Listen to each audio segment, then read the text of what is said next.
So a question that I get asked quite often in the store is, how often should I be replacing the internal media of my filter? The answer is not a simple one. It can vary depending on how much waste is produced in your tank and the current condition and how long you've actually had the sponges in there. As for your ceramic stones or alpha grog or whatever you use in that respect, it's not really worth changing unless they are in a state where they just look absolutely terrible. So in doing so, we want to make sure that we save some of that media from the old sponges and put it back in the filter to make sure that we've still got an established filter. Again, it varies. I tend to change the sponges on my filter annually, every year, just because they start to degrade a slight touch and they discolor, which means that it's absorbed as much waste as it possibly can. On the next section of this video, I'm going to be guiding you through how to change a filter. So before we even get started, you want to grab yourself a siphon and a bucket. Just be careful when doing this to not vacuum your fish up. So we're going to want a little bit of water in our bucket.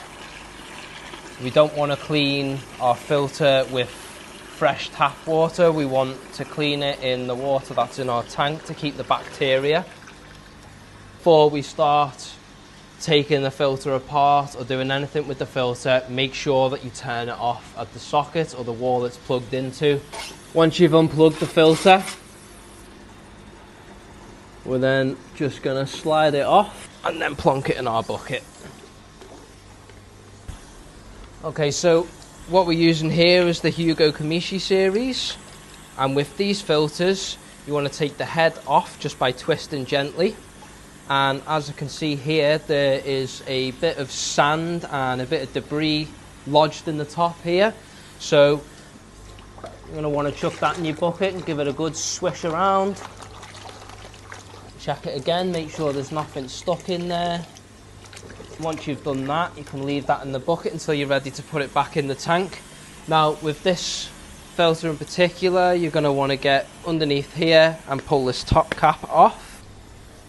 So now again, with the sponges, we want to make sure that there's no waste stuck on here, or as you can see, there's a bit of our filter floss stuck on the side there. Just want to pull that off.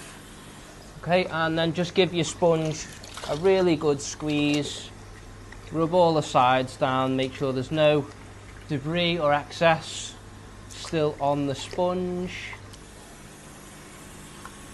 The floss is replaceable, so that's pretty much done with. Okay, so a fresh ball of our filter floss.